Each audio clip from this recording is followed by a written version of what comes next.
shattered promises. The morning light filtered through the floor-to-ceiling windows of Vikram Ahuja's office, illuminating the impeccable space that reflected its owner's uncompromising standards. At 35, Vikram had transformed his family's modest hospitality business into Ahuja Luxury Resorts, a chain of exclusive getaways across India. Known for his exacting nature and cold demeanor, staff at the flagship Mumbai property moved with heightened alertness whenever he was on the premises. "Mr. Ahuja, the kitchen staff is assembled for inspection," his assistant Rohan informed him, hovering at the doorway. Vikram nodded curtly, adjusting his tailored suit jacket before following Rohan to the resort's main kitchen. The quarterly staff review was dreaded by employees but essential to maintaining the five-star standards that wealthy clientele expected. Today, he would inspect the pastry division, which had recently been awarded recognition in a prestigious culinary magazine. In the bustling kitchen, 12 chefs stood at attention, their white uniforms pristine. At the end of the line stood Nisha Kapoor, the newly promoted head pastry chef, her eyes fixed on the spotless floor. At 33, her delicate features were framed by hair pulled back into a tight bun, not a strand out of place. Her hands, capable of creating the most intricate sugarwork, were clasped tightly behind her back. "Chef Kapoor's desserts have increased restaurant bookings by 20%, the food and beverage manager reported. Her signature cardamom rose cake was featured in Gourmet Traveler last month." Vikram approached her station, examining the setup with critical eyes. "I've heard promising things about your work," he said, his voice betraying no emotion. "Thank you, sir," Nisha replied softly, finally looking up. For a brief moment, something flickered in Vikram's dark eyes, a flash of recognition quickly replaced by confusion. He paused, studying her face more intently now. "Have we met before?"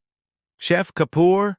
he asked, his usual confidence wavering slightly. Nisha's expression remained carefully neutral. "I don't believe so, sir. I've only been with the resort for 8 months.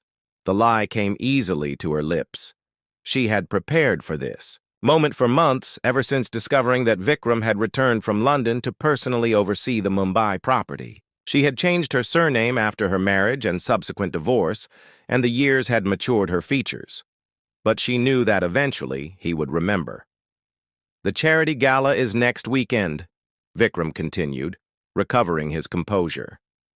"I expect your team to exceed expectations. The guest list includes ministers and Bollywood royalty. We've designed a special menu for the occasion," Nisha assured him, "including some experimental fusion desserts." "I don't want experimental," Vikram snapped. "I want perfection. These guests expect traditional elegance, not culinary adventures." The kitchen fell silent. Nisha nodded, swallowing her creative pride. "Of course, sir. We'll revise immediately." Later that evening, as Nisha hurried home to her modest apartment in Andheri, her mind raced with conflicted emotions. Seeing Vikram again after 12 years had shaken her more than anticipated. The memories came flooding back, of university. Days of passionate promises, of heartbreak and betrayal. As she unlocked her door, a small whirlwind crashed into her legs. "Mama, you're late!" 6-year-old Rehan exclaimed, his bright eyes, so like his father's, shining with excitement. "Sorry, beta. Work was busy today," she said, kneeling to embrace him. "Did you finish your homework with Dadi?" Her mother-in-law, from her brief marriage, who had remained close after the divorce, appeared from the kitchen. "All done. He's very smart, this one." Nisha smiled gratefully, even as a familiar ache filled her chest. Rehan had no idea that the man who had inspected her work today, the man whose stern portrait hung in the resort lobby, was his biological father. The man who had walked away without a backward glance when his family threatened to disown him for loving a girl from a modest background.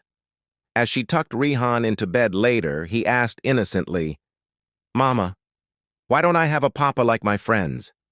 Nisha stroked his hair gently. Some families are different, Beta, but you have so much love. From me, from Daddy, from Nana when he visits. But at school, Arjun said everyone has a papa somewhere. Nisha's heart constricted. He's right. Your papa is away. Maybe someday you'll meet him. Will he like me? Rehan asked, his voice small.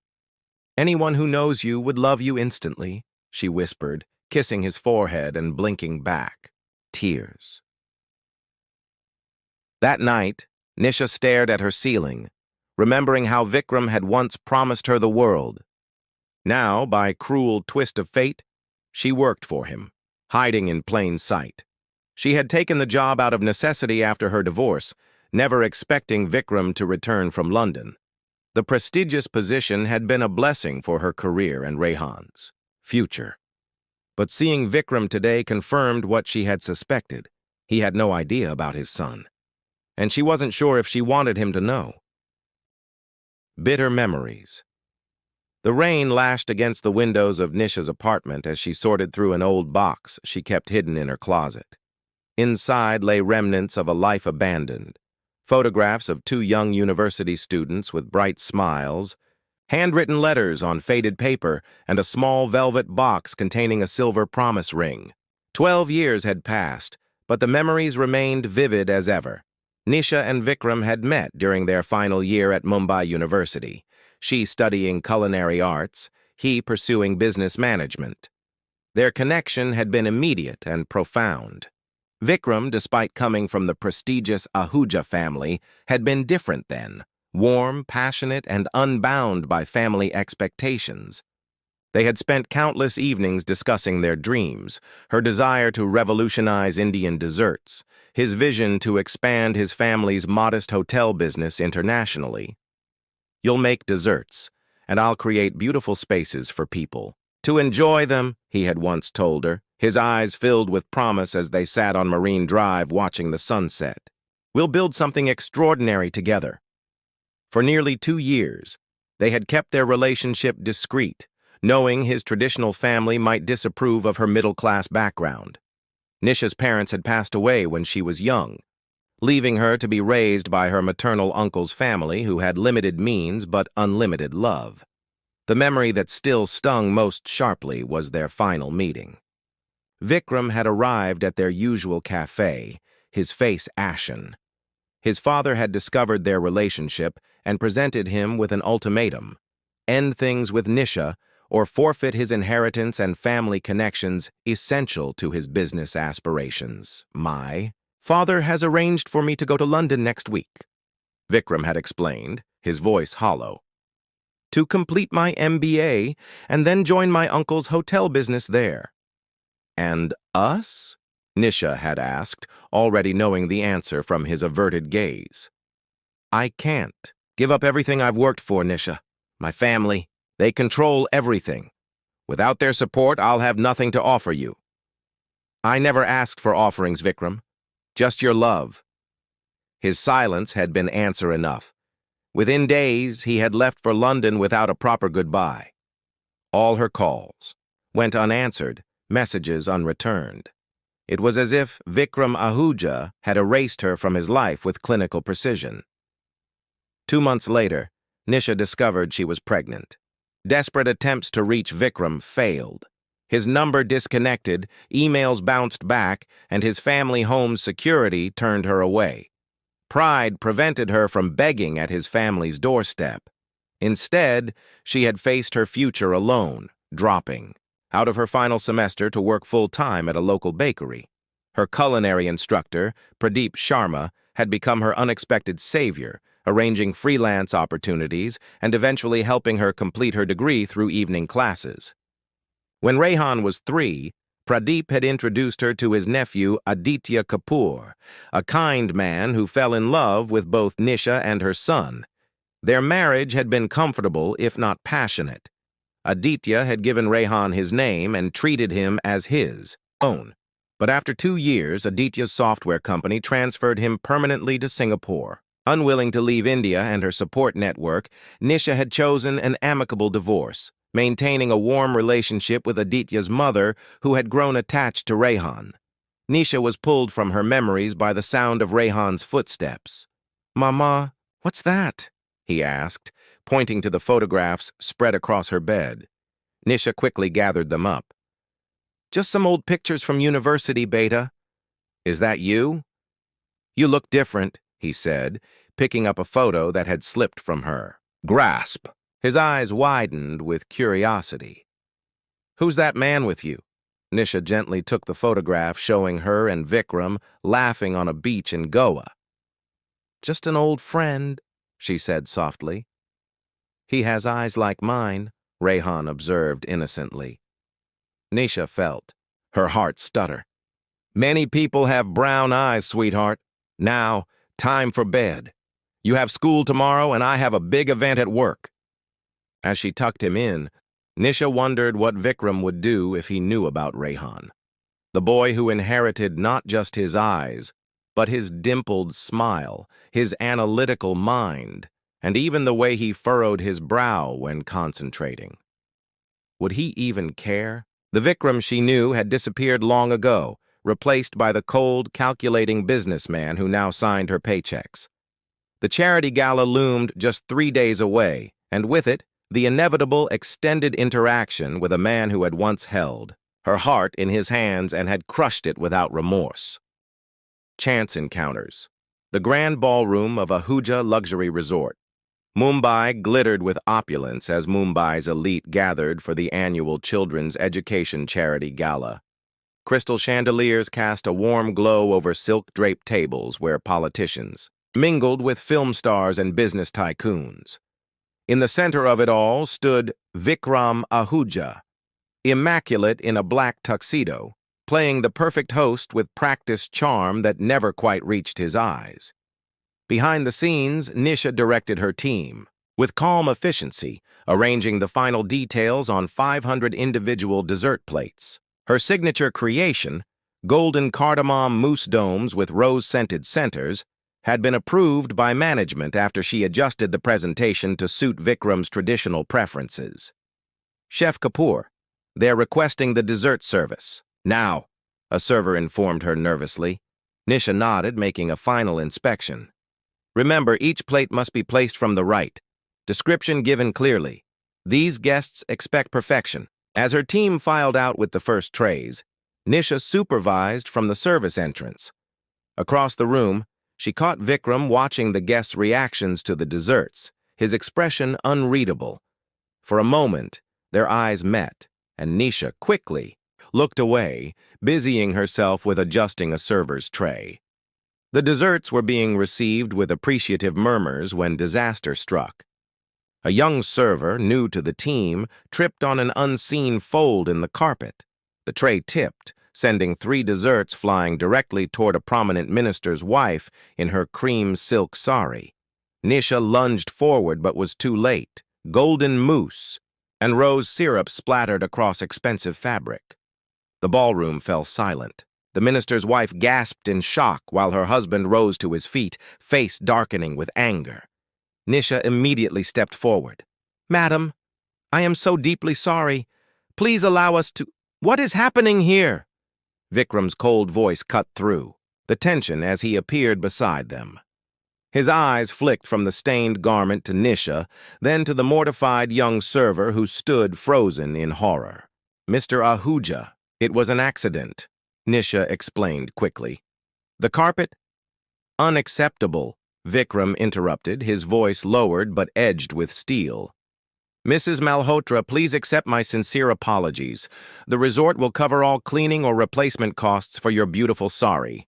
After arranging for the couple to be escorted to a private lounge where staff would attend to the stain, Vikram turned to Nisha, his expression thunderous. "My office! Now!" The walk to his office felt interminable. Once inside, Vikram closed the door with controlled precision that spoke volumes about his anger. "This is exactly why I said no experiments, Chef Kapoor. That dessert was structurally unsound, too soft to transport safely." "The dessert design was sound," Nisha countered. "The server tripped on a carpet fold. It could have happened with any dish." You're ultimately responsible for your team's performance, Vikram said dismissively. This incident has embarrassed the resort in front of Mumbai's most influential people. I understand that, but I expected better from you. Perhaps your reputation is overinflated. Nisha felt heat rise in her cheeks. My work speaks for itself, Mr. Ahuja. One accident doesn't erase months of excellence. Excellence? Vikram laughed coldly. You call this excellence? The Ahuja name represents perfection. Anyone who cannot deliver that has no place here. Something snapped inside Nisha. 12 years of buried anger bubbled to the surface. Some things are beyond control, Vikram. Something you wouldn't understand with your obsession for perfect appearances. His eyes widened at her use of his first name and the unexpected personal attack. Excuse me? Your standards aren't about quality. They're about control, about appearing flawless to people whose approval you desperately need. The words poured out before she could stop them. You haven't changed at all. Confusion crossed his face, followed by dawning recognition as he finally looked, truly looked, at the woman standing defiantly before him. Nisha? Nisha Sharma? He whispered, using her maiden name. It's Kapoor now, she replied stiffly. Though I'm sure that detail doesn't matter since you're firing me anyway. Vikram stared at her as if seeing a ghost. How long have you— 8 months. And yes, I knew exactly who I was working for. His expression shifted through confusion, shock, and something unreadable. Why didn't you say anything? What was there to say after 12 years of silence? Vikram sank into his chair, the imperious businessman momentarily displaced by bewilderment. I need to process this. You can keep your position, but the server is terminated immediately. Then I resign, Nisha said firmly. I won't stay where my team isn't respected. She placed her resort ID on his desk and walked out, heart pounding but head held high. Let him live with that. Another person walking away from his perfect world. The next morning, as Nisha explained the situation to Rehan over breakfast, her phone buzzed repeatedly with calls from the resort's HR department. She ignored them all. Does this mean no more fancy desserts? Rehan asked, munching on toast. I'll find another position, Beta. Don't worry. After dropping Rehan at school, Nisha spotted a black luxury sedan parked across the street. Her heart sank when Vikram himself emerged, his usual immaculate suit replaced by casual attire she had never seen him wear at the resort. Nisha, wait, he called, jogging to catch up with her. What do you want, Vikram? To formally deliver my termination papers? No, He stopped abruptly, his attention caught by something over her shoulder. Nisha turned to follow his gaze. Rehan was running back toward them, waving a lunchbox. Mama! You forgot to pack my lunch! Time seemed to slow as Vikram stared at the boy. Rehan's features, so clearly a blend of them both, told a story that needed no words. Vikram's face drained of color as mathematical calculations visibly ran through his mind. This is, he began, his voice barely audible. My son, Nisha said firmly, taking the lunchbox from Rehan. Thank you, Beta. Now hurry back before the bell rings. As Rehan ran back to the school gates, Vikram remained frozen, his eyes fixed on the boy's retreating form. He's mine, isn't he? He finally whispered. Nisha met his gaze steadily. Biologically, yes. In every way that matters. No, you gave up any claim when you chose your family's approval over what we had. You never told me, he said, his voice a mixture of accusation and disbelief. I tried. For months. You blocked my number, returned my letters. Your family's security wouldn't let me pass the gate. Nisha's voice remained calm despite the emotional storm inside her. Eventually, I understood the message. Vikram ran a hand through his hair, a gesture of distress she remembered from their past. I need to talk to you properly. Please. I have nothing to say to you, Vikram, and I need to find a new job. I was wrong to threaten your position. It's still yours if you want it. When she began to walk away, he added, "At least let me explain. After all this time, don't we owe each other that much?" Nisha paused, years of questions surfacing in her, and despite her better judgment, she nodded. "One conversation, that's all." Silent amends. The coffee shop was neutral territory, neither the luxury of Vikram's world nor the modest comfort of Nisha's. They sat opposite each other, two strangers connected by history and blood, separated by years of silence and the steaming cups between them. "His name is Rehan," Nisha said after a long silence. "He's 6, born January 15th. Vikram nodded, absorbing the information with visible effort. He has my mother's smile. And your eyes. Your analytical mind, too. He can solve puzzles meant for children twice his age." Pride flickered briefly across Vikram's face before being replaced by regret. "I've missed everything." "That was your choice," Nisha replied without malice, simply stating fact. Vikram's fingers tightened around his cup. "I tried to contact you. About a year after I left. My father had a heart attack, and it changed my perspective on everything. But your number was disconnected. Your uncle said you'd moved away. I had to drop out. Couldn't afford the apartment near campus anymore." She didn't mention the pregnancy. He could do the math. "My uncle helped me relocate. I thought you'd moved on. Found someone better." "I did, eventually. Aditya was a good man. We're divorced now, but he gave Rehan his name." Vikram flinched at this revelation. "Does Rehan know about me?" "He knows his biological father exists, but couldn't be part of our lives. I've never spoken ill of you to him." "Thank you for that, at least." Vikram hesitated. "I want to meet him properly, to be part of his life." Nisha's protective instincts flared. "Why? So you can disappear again when it becomes inconvenient? Your parents are still alive, Vikram? Would they accept him now any more than they would have accepted me then?" "My parents have changed. My father's health scare. It softened him. And I'm not the same man who left you," Vikram insisted. "I don't need their approval anymore. The business is mine now, built largely by my own efforts. And yet you still embody everything they valued. Appearance, status, control. I saw how you treated that young server last night." Shame crossed his features. "You're right. I've become hardened. Success came at a cost I didn't recognize until I saw you again." They talked for hours, piecing together 12 years of separate lives.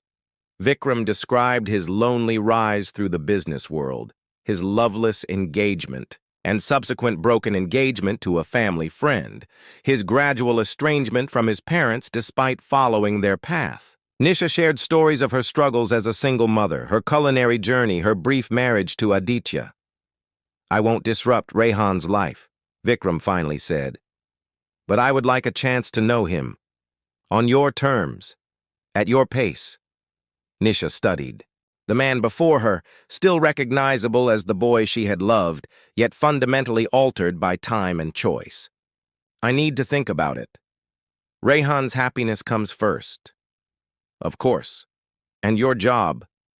"I'll find another position," she interrupted. "Working for you now would be complicated. At least let me help you find something suitable.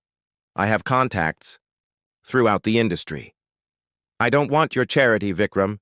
It's not charity. It's the very least I owe you both." In the weeks that followed, Nisha observed a gradual transformation. Vikram made no grand gestures, demanded no rights. Instead, his actions spoke of sincere regret and desire for amends. First came an apologetic letter to the young server who had been fired, offering reinstatement with additional training.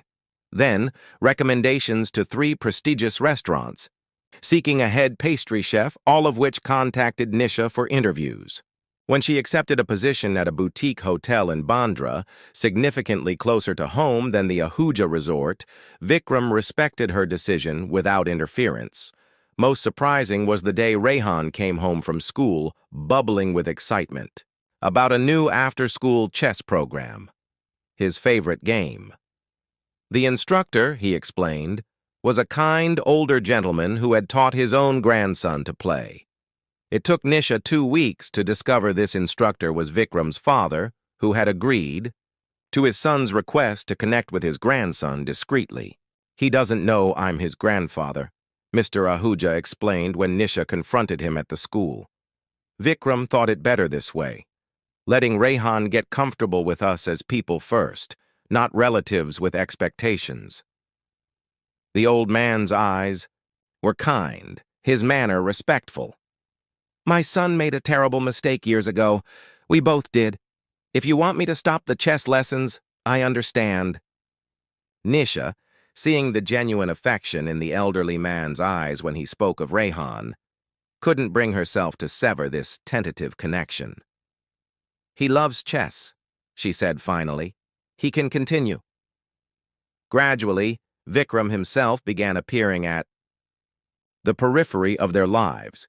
He would coincidentally be at the park when Nisha brought Rehan to play, engaging the boy in conversation about dinosaurs or space, topics Rehan was passionate about. He attended school functions, sitting quietly in the back, never approaching unless Nisha indicated it was welcome. When Rehan developed pneumonia and was hospitalized for 3 days, Vikram arranged for the city's best pediatric specialist to oversee his care, though he himself remained in the waiting room, never entering unless invited. "Why is that hotel man always around?" Rehan asked one evening as Nisha tucked him in. "Is he your friend?" Nisha chose her words carefully. "We knew each other a long time ago. He's trying to be a friend again." "I like him," Rehan declared. "He knows lots about space and doesn't talk to me like I'm a baby." That night, Nisha stared at the ceiling, contemplating the complex emotions Vikram's return had stirred. Anger and hurt remained, but alongside them grew a reluctant appreciation for the man he was trying to become. Not the entitled youth who had abandoned her, nor the cold businessman who had fired her, but someone new, someone humbled by regret and determined to make amends without expectation. Hearts rekindled. 6 months passed with a delicate dance of boundaries and bridges. Nisha's new position as executive pastry chef at the Riverside Hotel brought creative freedom and reasonable hours that allowed more time with Rehan. Her signature, desserts had already attracted attention from food critics and increased the hotel's prominence in Mumbai's competitive dining scene. Vikram had maintained his respectful distance, never pushing for more than Nisha was willing to give.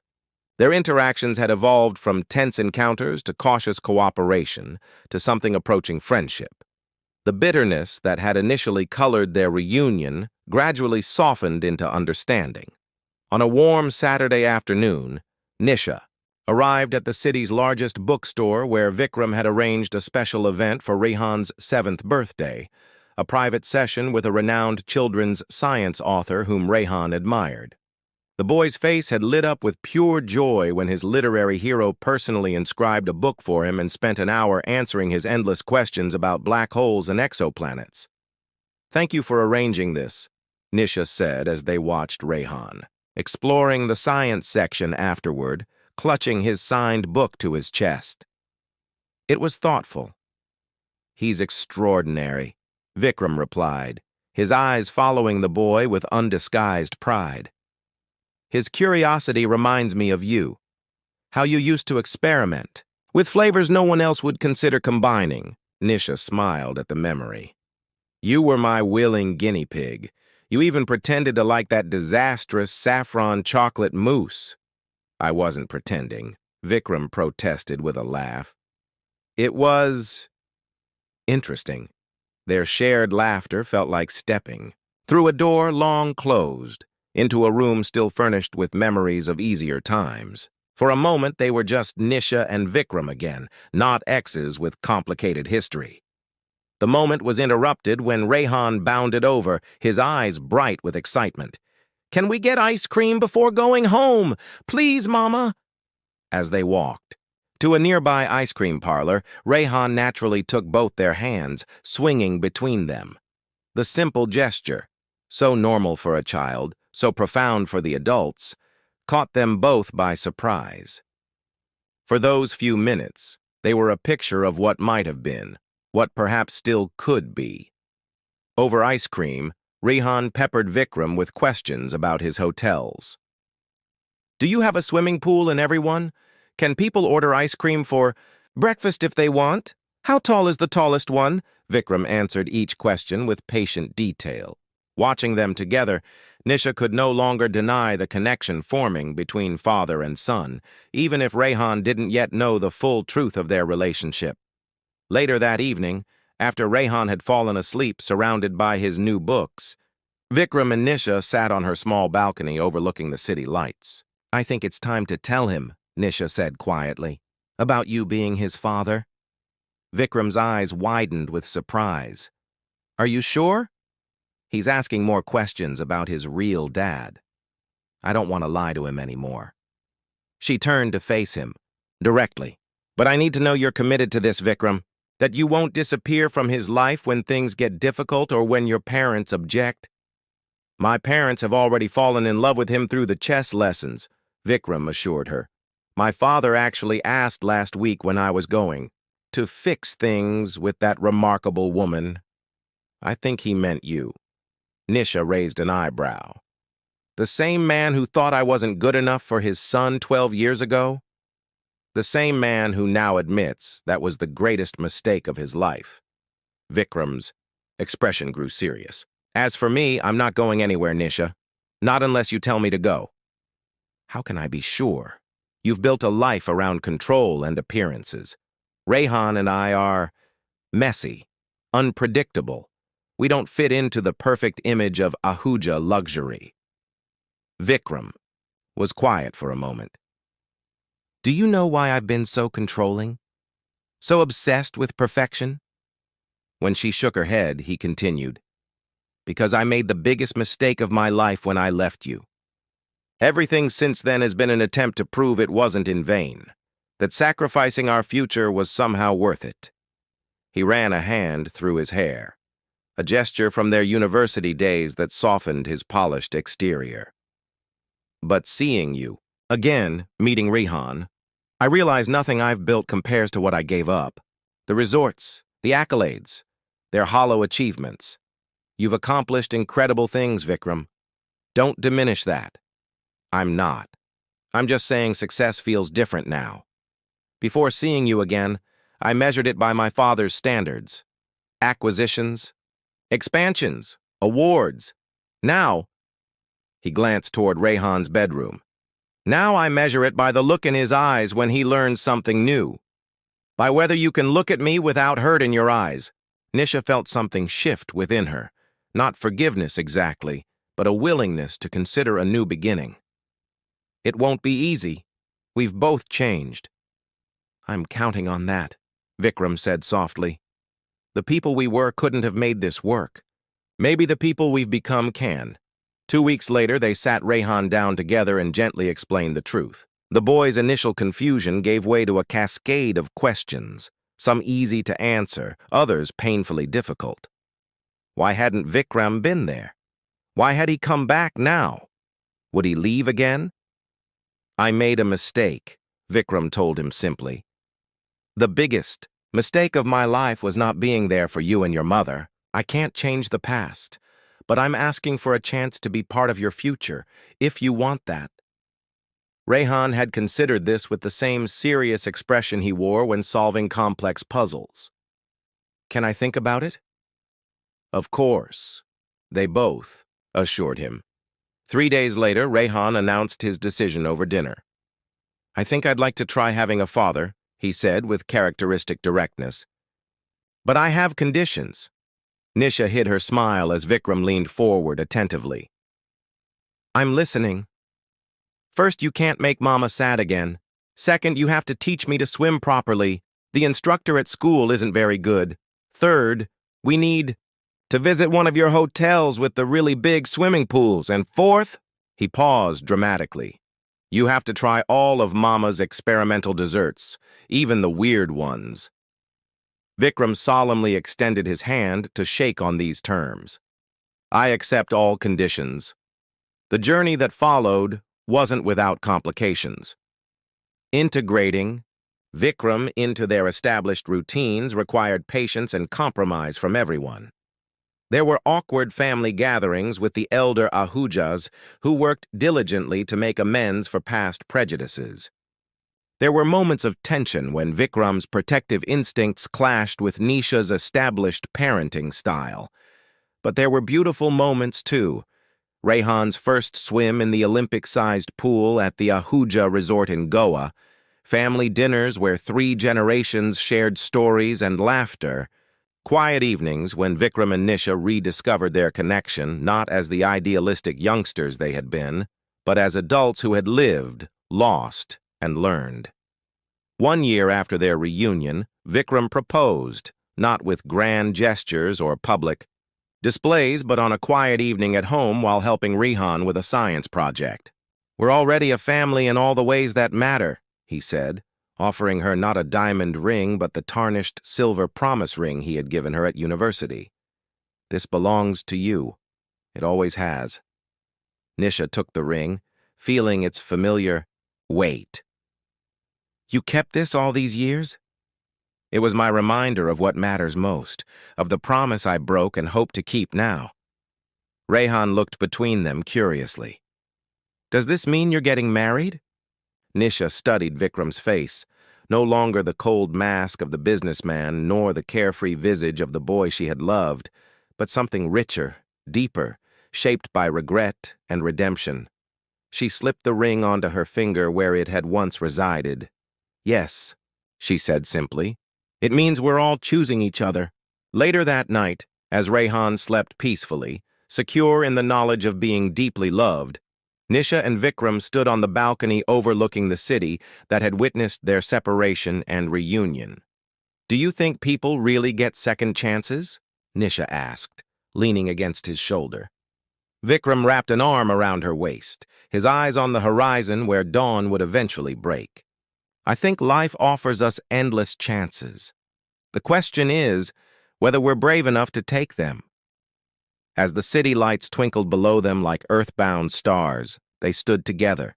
2 people who had found their way back to each other not through grand passion or fairy tale romance, but through the harder, more enduring path of growth, forgiveness, and the quiet courage to begin again.